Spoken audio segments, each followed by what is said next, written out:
안녕하세요. 승리한산 가족 여러분. 오늘은 5월 15일입니다. 저희들 오늘은 스승의 날인데 저희들 항상 영적인 스승으로부터 말씀에 대해서 바로 배우고 또 그 바로 배운 믿음 안에서 바로 배운 말씀 안에서 우리가 우리의 믿음을 예수 그리스도께 향하게 하여서 그분을 통해서 영생의 기쁨을 누리는 우리 승리한산 가족 여러분들 되시길 바랍니다. 그래서 정말 이번 주에는 그동안 마음속에 영적 스승으로 모셔뒀던 분들에게 연락도 하면서 또 말씀의 교제를 나누시는 좋은 한 주 되시길 바랍니다. 자, 그러면 오늘 말씀으로 들어가 보도록 하겠습니다. 오늘 요한복음 말씀인데 저희들 어제 말씀에서 상고했다시피 9장 말씀은 초막절에 이제 이루어진 말씀 중에 이 죄의 문제에 대해서 저희들 8장에서 이미 그 가늠한 여인을 통해서 죄의 문제를 예수님이 어떻게 다루시는지를 보여주셨고 그 죄의 문제가 왜 우리에게 중요한지 보여주셨고 그 안에 8장 안의 내용에서는 하나님을 섬기지 않는 것이 바로 사탄과 동거하는 오히려 그런 영적 간음의 행위임도 말씀을 통해서 얘기를 해주셨어요. 그래서 이 사마리아 여인의 비유가 굉장히 중요했었고 오늘 이제 9장 말씀에서는 죄의 원인이 무엇이고 이 죄인을 통해서 하나님의 일이 드러난다는 것이 무엇인지 저희들이 오늘 좀 더 구체적으로 한 걸음 더 들어가게 됩니다. 여러분들 아시다시피 저희들 책은 저희 승리한산 발행이신 박유일 목사님께서 쓰신 구속사로 조망한 성경 연속 강의 요한복음 2권을 통해서 구성이 되어 있습니다. 이 말씀을 좀 더 깊이 있게 나누고 싶으신 분들은 요한복음 2장 말씀을 참조해 주시길 부탁드립니다. 자, 그러면 본문을 오늘 읽어보도록 하겠습니다. 오늘 본문은 요한복음 9장 13절로 23절이고 예수께서 내 눈을 뜨게 하셨으니 그는 선지자니이다예요. 자, 오늘은 굉장히 중요한 내용이 한 가지 나오는데 우선 본문을 읽은 다음에 본문 묵상하기 위해서 살펴보도록 하겠습니다. 그들이 전에 맹인이었던 사람을 데리고 바리새인에게 갔더라. 자, 예수님이 눈이 떴는데 왜 바리새인들에게 데려갔을까요? 이 장님이었던 성결의 의식이 있는 것도 아니었는데 그리고 성결의 의식이라는 것은 제사장에게 갔는데 바리새인들에게 갔다는 거예요. 바리새인들은 율법 선생이었죠. 자, 그 이유가 14절에서 나타납니다. 예수께서 진흙을 이겨 눈을 뜨게 하신 날은 언제라고요? 안식일이라고요. 자, 이 부분은 우리 다 읽은 다음에 다시 한번 얘기를 하겠습니다. 그러므로 바리새인들도 그가 어떻게 보게 되었는지를 물으니 이르되 그 사람이 진흙을 내 눈에 바르매 내가 씻고 보나이다 하니. 자, 그 사람이라 그랬어요. 어제 말씀하고 동일하죠. 바리새인 중에 어떤 사람은 말하되 이 사람이 안식일을 지키지 아니하니 하나님께로부터 온 자가 아니라 하며 어떤 사람은 말하되 죄인으로서 어떻게 이러한 표적을 행하느냐 하여 그들 중에 분쟁이 있었더니. 자, 분쟁이 있었어요. 이 분쟁의 얘기를 맹인되었던 이 사람이 옆에서 듣고 있었어요. 그때 17절에 물어봐요. 이에 맹인되었던 자에게 다시 묻되 그 사람이 내 눈을 뜨게 하였으니 너는 그를 어떤 사람이라 하느냐 대답하되 선지자이니이다. 자, 보세요. 벌써 이 사람은 그의 믿음의 고백이 점점 하나님과 일치되어 가요. 예수님의 선언과 일치되어 가죠. 자, 그 사람이라 했던 것이 이제 뭐라고 얘기해요? 선지자이니이다라고 얘기를 해요. 그 이유는 그들이 논쟁하는 얘기를 들었기 때문이에요. 유대인들이 그가 맹인으로 있다가 보게 된 것을 믿지 아니하고 야, 근데 얘 진짜 맹인이야? 정말 이 사건이 정말 일어난 일이야? 왜냐하면 그들이 논란을 일으킨 것 중에 하나가 뭐냐면 죄인으로서 어떻게 이러한 표적을 행하겠느냐예요. 자, 안식일날 예수님이 이적을 행하신 것은 사실이에요. 자, 이 사실에 대해서 얘기를 하는데 이 사실을 이제 부인하면은 없애버리면은 어떻게 돼요? 이 논란이 사그라져요.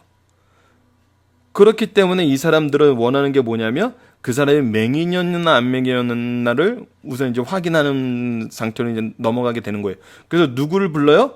주위에 있는 사람들이 아니라 부모를 불러요. 그래서 부모에게 물어봐요. 이는 너희 말에 맹인으로 나타나는 너희 아들이냐? 그러면 지금은 어떻게 해서 보느냐? 야, 너희 아들 맞아? 근데 지금 어떻게 보는 건지 너희들이 한번 대답해봐. 그렇게 얘기한 거예요. 그 부모가 대답하여 이르되 이 사람이 우리 아들인 것과 맹인으로 난 것은 아니다. 자, 제가 이 아이가 우리 아들이고 맹인으로 난 것은 제가 확실하게 확인해 드릴 수 있습니다. 그러나 지금 어떻게 해서 보는지 또 누가 그 눈을 뜨게 했느냐는 우리가 알지 못하느니라. 저희는 몰라요. 저희는 보지 못했어요. 저희는 그 장소에 없었어요. 그 일을 확인할 수 없어요. 그러니까 그에게 물어보소서. 그가 장성하였으니 자기 일을 말하리다. 저의 아들은 이제 이미 나이가 들어서 성인이에요. 그렇기 때문에 자기에게 일어난 일을 본인이 직접 정확하게 얘기할 수 있으니까 물어보세요. 근데 이렇게 얘기한 이유가 있어요. 그 부모가 이렇게 말한 것은 이미 유대인들이 누구든지 예수를 그리스도로 시인하는 자, 눈을 뜨게 했던 것을 통해서 이 아들처럼 선지자인이다, 더 나아가서 메시아인이다 선언하면 어떻게 돼요? 출교시키기로 했어요. 출교란 거는 유대 사회에서, 유대교에서 보내는 건데, 우리가 이 부분에 대해서 성경이 얘기해 그들을 무소함이라 그랬어요. 자, 이 당시 출교의 의미는 요즘으로 말하면은 이렇게 뭐라고 얘기해야 되나요? 이 대한민국에 머물 수 없게 되는 일하고 비슷해요. 왜냐하면 유대교는, 유대인들은 유대교와 일치된 사회, 일치된 종교와 정치가 일치된 사회였잖아요. 그래서 출교가 된다는 것은 교류가 끊기게 되는 거예요. 그래서 심지어는 부모님이 돌아가셨어도 그 장례식에 참여하지 못하게 돼요. 그리고 모든 상거래가 이 유대인들 사이에서는 일어날 수가 없어요. 물건을 서로 통용하거나 물건을 사거나 팔 수가 없어요. 그리고 얘기를 할 때도 일정 거리를 두고 얘기를 해야 돼요. 이것은 뭐냐면 국민으로서의 권리를 박탈하는 거거든요. 그러니까 이 지역에서 아예 쫓아내는 거예요. 추방령이 내려지는 거거든요. 우리도 뭐 과거에 어떤 연예인이 그 군대를 가겠다 그랬다가 이 미국 시민권이 있어서 한국 시민권을 포기하고 미국 시민권으로 군대를 안 가고 나서 한국에 들어오지 못하는 게 수십 년이 지났는데도 아직 들어오지 못하는 일이 있잖아요. 비슷한 거거든요. 한국에 이제 자기네들 이 커뮤니티에 아예 발을 못 붙이게 하는 거예요. 살아갈 수가 없는 거죠. 그래서 두려워하거든요. 그래서 그 맹인되었던 사람에게 물어보라 그러는 거예요. 이게 이제 배경이고요. 그러면 오늘 말씀을 한번 보도록 하겠습니다. 바리새인들이 분쟁이 일어난 이유는 무엇이며 우리는 이 문제를 어떻게 성경적으로 해석해야 되는지 묵상해 봅시다. 자, 분쟁에 대한 성경 구절은 14절과 16절에 나타나 있어요. 예수께서 진흙을 이겨 눈을 뜨게 하신 날은 언제라고요? 바로 안식일 날이라는 거예요. 그리고 16절에 이제 분쟁의 내용이 나타나죠. 바리새인 중에 어떤 사람은 말하되 이 사람이 안식을 지키지 아니하니 하나님께로부터 온 자가 아니라며, 어떤 사람은 말하되 죄인으로서 어떻게 이러한 표적을 행했느냐 하여 그들 중에 분쟁이 일어났더라. 자, 이 부분을 보면은 이 아랫부분을 A로 먼저 정리를 했어요. 하나님께로부터 온 자는 태어나면서 맹인된 사람의 눈을 뜨게 할 수 있다. 이거는 이사야서에 예언된 메시아의 특징이었어요. 그래서 정말 태어나면서부터 소경되었던 자의 눈을 뜨게 하는 사람은 하나님께로부터 온 사람이에요. 그 예수는 태어나면서부터 맹인된 사람의 눈을 뜨게 했어요. 그러므로 예수는 하나님께로부터 왔다. 즉 메시아다라는 거예요. 너무나 분명한 사건이거든요. 근데 반대로 앞부분에는 이 사람이 안식일을 지키지 아니하니, 자, 하나님께로부터 온 자는 안식일을 지킨다. 왜? 안식일법은 하나님이 제정하신 거거든요. 하나님의 법을 어기는 자가 어떻게 하나님으로부터 올 수 있겠어요? 하나님하고 반목하는 사람인데, 죄인이 되는 건데. 그래서 하나님께로부터 온 자는 안식일을 지킨다. 예수는 안식일을 지키지 않았다. 그러므로 예수는 메시아가 아니다. 하나님께로부터 오지 않았다. 얘기하는 거예요. 자, 이 부분에 대해서 우리가 저번에도 얘기를 했지만 이 부분에 대해서 잘못된 해석이 한 가지 있었는데 어떤 거냐면 바로 마태복음 12장 8절 말씀을 인용해서 인자는 안식일의 주인이니라 하시니라, 이 말씀을 통해서 하는 예수님은 안식일의 주인이니까 안식일법을 마음대로 해석할 수 있어요. 안식일법 아래 존재하지 않아요.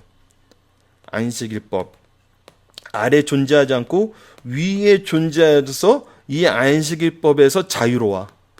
오히려 예수님은 그가 원하는 대로 안식일법을 바꿀 수도 있어.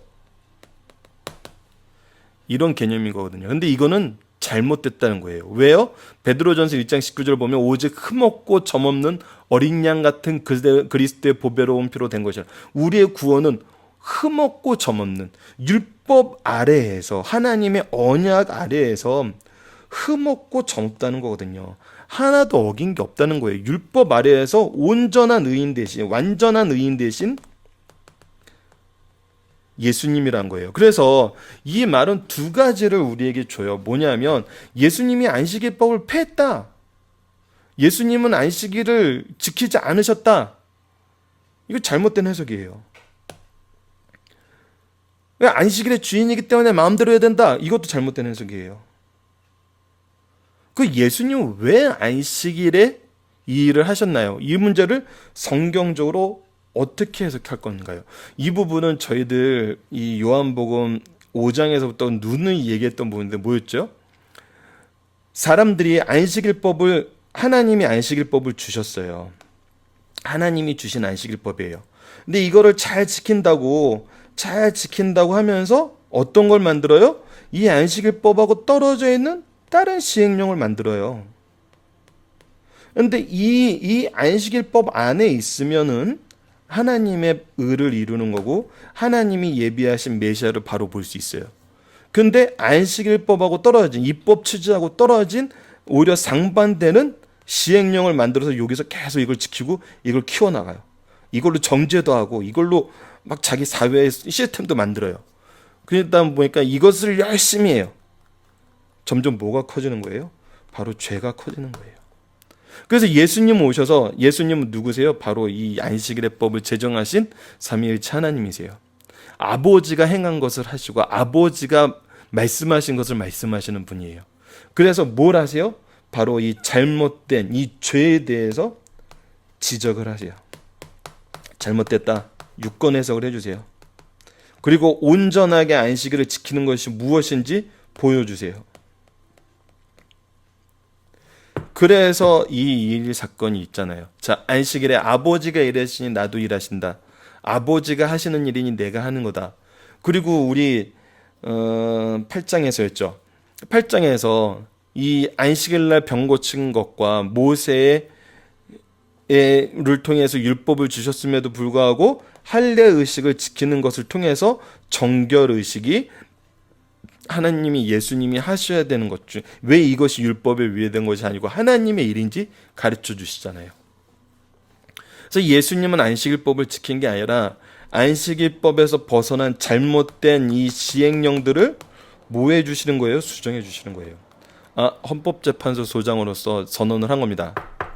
이 법은 이 법에 의거하여 잘못 해석되는 법이고 잘못 만들어진 시행령이기 때문에 이 법에 대해서는 우리가 안식일의 법과 안식일의 이 법에 접촉되는 많은 일들은 안식일의 모법과 접촉되지 않는 것임을 선언하노라. 그리고 나서 안식일에 무엇을 해야 되는지 더 정확하게 가르쳐 주시거든요. 그러니까 물론 이 사람들이 안식일의 법을 막 여러 가지 모양으로 어긴 것이 있어요. 하지만 이 테두리 안에 없으면 다 아웃이라 그랬는데 이 원래 모법 테두리 안에 있으면 옳은 거거든요. 그래서 이 모법 테두리 밖에 있던 많은 잘못된 시행령까지 예수님이 건드린 건 아니에요. 이 잘못된 건 잘못된 거예요. 오히려 요즘에는 이 예수님의 안식일법을 너무 허투루 시켜서 진짜 10계명에서 얘기한 1계명부터 4계명까지 있던 안식일법의 모법을 너무 가볍게 여겨서 오히려 요즘에는 이 가볍게 여기는 것으로 죄를 만들잖아요. 그리고 오히려 이 말씀을 잘못 해석해가지고 어떻게 해요? 예수님이 안식일을 피하셨다. 주일날 예배 안 드려도 된다. 우리는 아무 데서나 예수님과 함께 할 수 있다. 예, 잘못된 거예요. 창세 전부터 하나님이 우리와 교제하는 방법은 무엇을 했어요? 구별되는 것을 했어요. 시간과 장소를 구별하세요.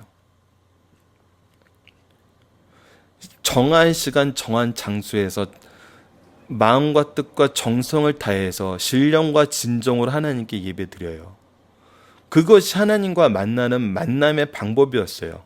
이것을 회복시키러 오신 분이 예수님이었어요. 근데 예수님은 지금 잘못된 시행령을 지금 타파하고 계시고 조절하고 이것을 잘못된 것을 이제 온전한 모습으로 조율하고 계시는데 요즘에 잘못된 사람들이 어떻게 해석하냐면 이 잘못된 것을 폐하신 예수님께서 이 모법인 안식일의법까지 다 폐하신 걸로 잘못 해석하는 거예요. 오히려 하나님과의 교제가 내 마음대로 이제 각자 자기 마음대로 해도 된다고 잘못 해석하고 있는 거예요. 그러니까 안식일을 폐했다는 얘기가 나오고 안식일은 더 이상 필요 없는 것이라고 나오고 교회에서 예배드린 거는 교회의 이득을 위해서 이득을 챙기려는 사람들이 교회라는 제도를 만든 거고 시스템을 만든 거라고 그러고 말도 안 되는 얘기를 해요. 마태복음에서 보면요. 이 교회에 대해서 예수님이 얼마나 이 정말 자세하게 직접적으로 많은 부분을 얘기하셨는지 나타나요. 이 예수님은 이 교회를 준비시키시고 우리에게 정말 선물로 주셨다는 걸 알고 있거든요. 뭐 어떤 걸로? 바로 안식일의 모든 법을 온전하게 이루시는 예수님을 통해서 우리가 그 은혜로 말미암아 하나님과 다시 연합된 교제를 회복하는 모습으로 이 교제의 장이 어디예요? 바로 가정과 교회예요. 그래서 이 말씀을 우리가 잘 이해해야 돼요. 그래서 결론적으로 뭡니까? 자, 하나님께로부터 온 자는 태어나면서부터 맹인된 사람의 눈을 뜨게 할 수 있다. 예수는 태어나면서부터 맹인된 사람의 눈을 뜨게 하였다. 그러므로 예수는 하나님께로부터 왔다. 이 주장이 A예요. 이 주장을 누가 받아들이게 돼요? 바로 이 맹인되었던 자가 받아들이게 돼요. 그렇다면 하나님께로부터 온 자는 안식일을 지킨다. 예수는 안식일을 지키지 않았다. 그러므로 예수는 메시아가 아니다. 이 논쟁에 대해서는 뭐라고 얘기해요? 우리가 5장, 6장, 7장, 8장에서 나타난 것처럼 예수님께서는 안식일 법을 지키지 않은 게 아니에요. 이들이 잘못된 안식일법에 대한 유권 해석을 해주시고 이 잘못된 부분을 계속 수정해주시고 고쳐주시고 바르게 행할 수 있도록 인도해 주시는 역할을 하는 거예요. 그렇기 때문에 예수님은 율법으로도 흠없고 점없는 분이어서 우리에게 율법 안에서 죄가 없기 때문에 우리의 죄를 대속해 줄 수 있는 거예요. 예수님이 죄를 지었다면 십자가를 못 져요. 그래서 이 논리는 맞지만 이 논리를 이 사람들이 주장하는 팩트는 뭐예요? 틀린 거라는 거예요. 이 팩트는 자기네들 기준으로 만든 잘못된 팩트를 기준으로 예수님을 심판하려고 그러는데 하나님의 법은 뭐라고요? 이것이 아니란 거예요. 자, 이것이 본문의 중심 사상에 나타납니다. 안식일의 입법 취지를 바로 이해한다. 안식일을 쾌락을 즐기는 날이나 일하는 날이 아니며 여행을 하거나 게으르거나 방탕하게 지내는 날이 아니에요. 하나님께 거룩하게 예배드리며 이웃에게 자비를 행하고 병자를 도우며 고통당하는 자에게 선을 베풀어야 해요. 그래서 우리가 정말 열심히 다시 한번 생각을 해보고 묵상을 해봐야 되는 게 뭐냐면 우리가 안식일날 어떻게 보내야 되는지, 우리 스스로 다니엘이 스스로 율례를 정하여 하루에 3번 기도하려고 했던 것처럼 우리가 이 말씀을 기초로 안식일을 어떻게 보내는 것이 정말 합당한 건지 정말 선한 것인지, 여러분 그 중에서도 가장 좋은 건 정말 가정예배입니다.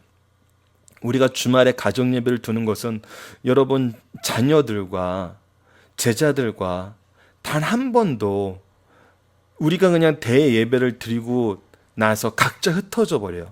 각자 자기 갈 곳으로 가요.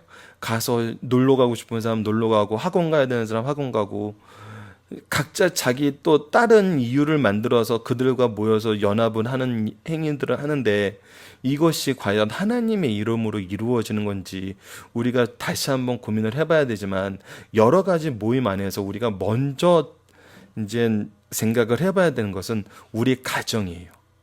우리 가정에서 주일날만이라도 우리가 정말 온전한 말씀의 교제가 이루어지는가, 말씀을 핑계를 대고 아이들을 훈계하고 훈육하는 그 기회로 쓰는 것이 아니라 정말 있는 말씀 그대로를 전함으로 이 말씀을 통해서 예수 그리스도의 은혜를 이들이 경험하게 하고 이 은혜를 경험한 걸 누구를 통해서 확인해요? 바로 우리 부모를 통해서 확인한 거예요. 얘들아 너희들도 아다시피 우리가 지난날 무슨 일이 있지 않았니? 내가 여러 번 너희들에게 얘기했던 것처럼 우리에게 이런 어려움이 있지 않았니? 근데 이때 하나님께서 우리를 이렇게 인도해 주셨단다. 그때 우리에게 주신 말씀과 믿음이 바로 이런 거였단다. 너희들이 지금은 모르지만 우리 할아버지 할머니께서는 이런 일을 겪으셨단다. 우리 할아버지 할머니가 돌아가셨을 때 보여줬던 그 신앙의 모습과 내용을 너희들이 여전히 기억하고 있니? 자녀들이 하나님의 살아계심을 가장 깊이 있게, 가장 정확하게 확인할 수 있는 건 바로 우리 믿음의 선조들, 부모님과 할아버지, 할머니들을 통해서예요. 너무나 잘 알고 있잖아요. 피부로 느끼고 있잖아요. 이런 것을 나누는 거거든요. 이런 신앙의 유산을 계속적으로 알려주는 거거든요. 그래서 하나님이 너희들에게, 우리 가문에게 약속하신 이 말씀의 은혜와 이 역사하시는 능력이 우리에게 이렇게 있기 때문에 우리는 지금 이런 기준으로 이런 삶을 살아나가기 위해서 우리가 노력하는 것이다. 너희들이 공부하는 거, 너희들이 학교 다니는 거, 바로 이 일과 구별된 것이 아니라 이 일을 목표로 우리가 하고 있는 것이다.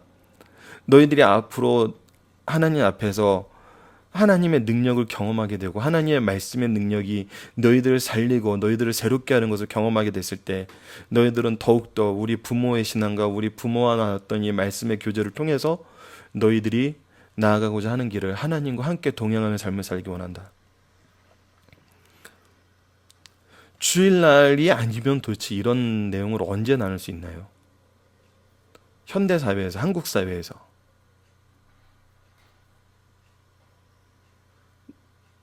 주일날이 아니면 제가 볼 땐 거의 불가능하지 않나요? 현재 한국 시스템 안에서는. 주일날도 힘들죠, 솔직히. 그런데 우리가 시간을 구분하는 삶을 산다는 것은, 안식일의 입법 취지를 바로 이해하고 그리스도인으로 산다는 것은 정말 이 안식일날 하나님과 하나님이 선언하시고 예수님이 이 땅에서 보여주셨던 이 삶의 모습을 회복하는 거거든요. 우리가 함께 연약한 자를 돌보고 사랑의 교제를 하면서 말씀으로 정말 예수님과 함께하는 그 충만한 은혜를 누리는 거, 이것이 살아있는 교회, 이것이 살아있는 가정이 정말 하나님의 능력이 드러나고 믿음의 계승이 이루어지는 가정이 아닐까요? 자, 말씀을 계속 보도록 하겠습니다. 그러나 유대인들은 안식일법을 너무 확대 해석해가지고 노동행위가 아닌 선을 행하는 일까지 정죄하기 이르렀다. 그러나 예수께서는 복음서 7차례나 안식일에 병자를 고쳐주셔 안식일의 참 의미를 가르쳐 주셨다. 그러나 유대인들은 그들이 만든 안식일 규례를 위반하였다고 예수님을 미워했어요. 오늘 본문에 나타난 기적도 안식일을 행하였어요.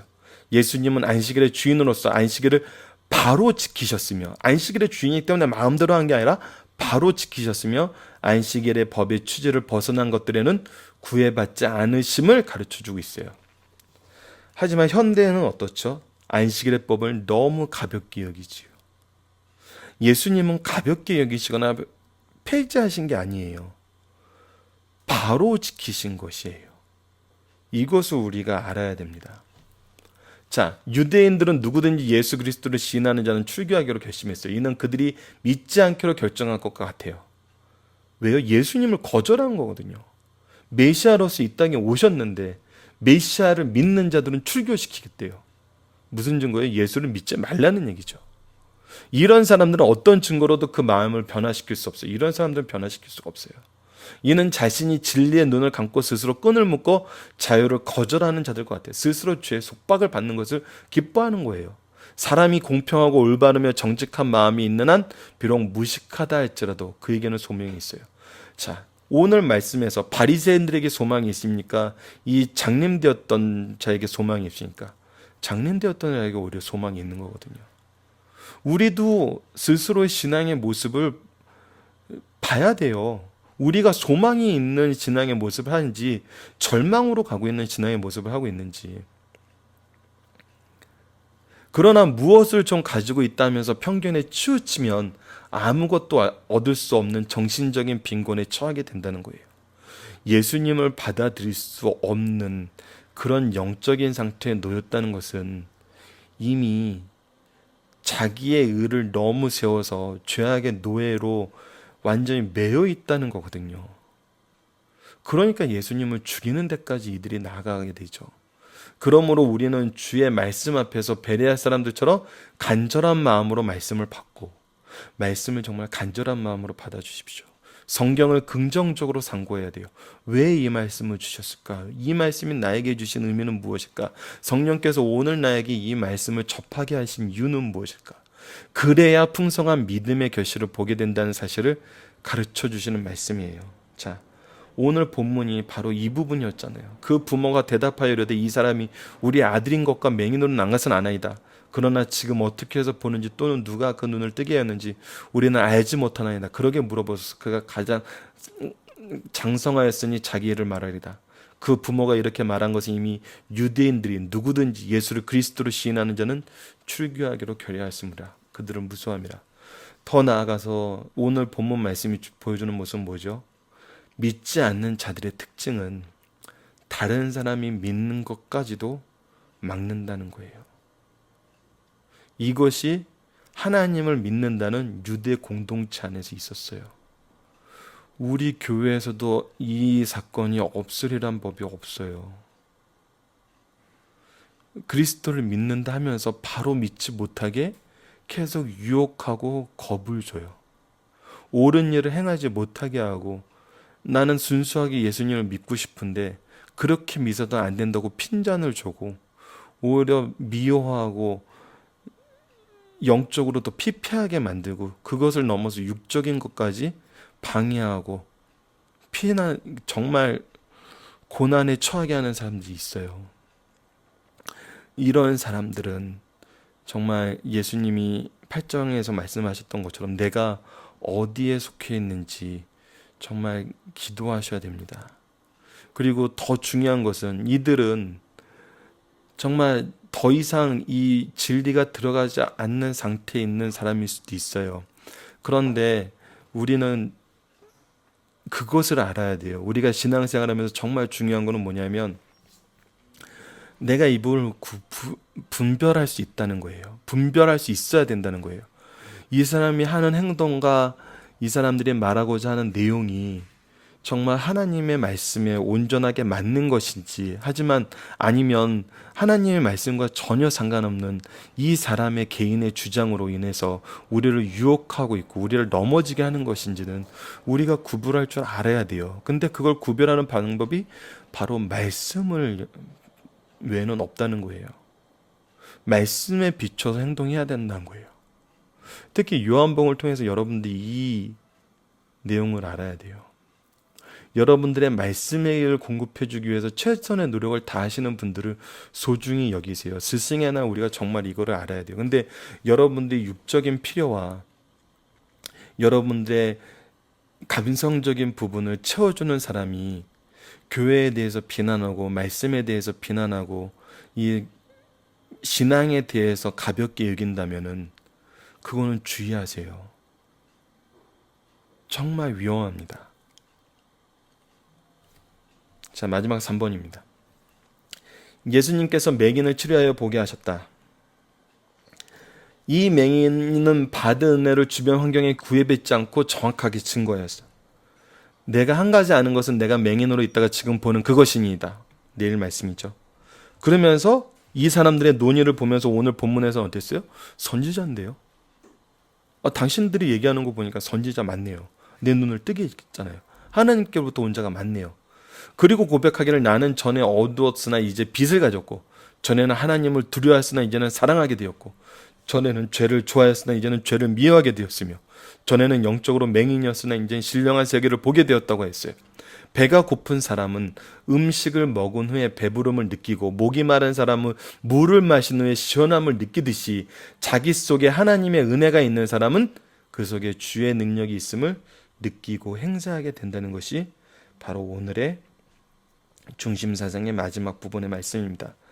정말 예수님께서 이 말씀을 주시는 것을 통해서 이 일을 행하시는 것을 통해서 우리에게 주고자 하시는 그 은혜를 우리들이 받아 누리고 정말 이 말씀 안에서 하나님과 함께 하나님을 주신 그 은혜와 예수 그리스도를 주라 시인하는 이 귀한 믿음에 동참하시는 승리한 산 가족 여러분들 되시길 간절히 바랍니다.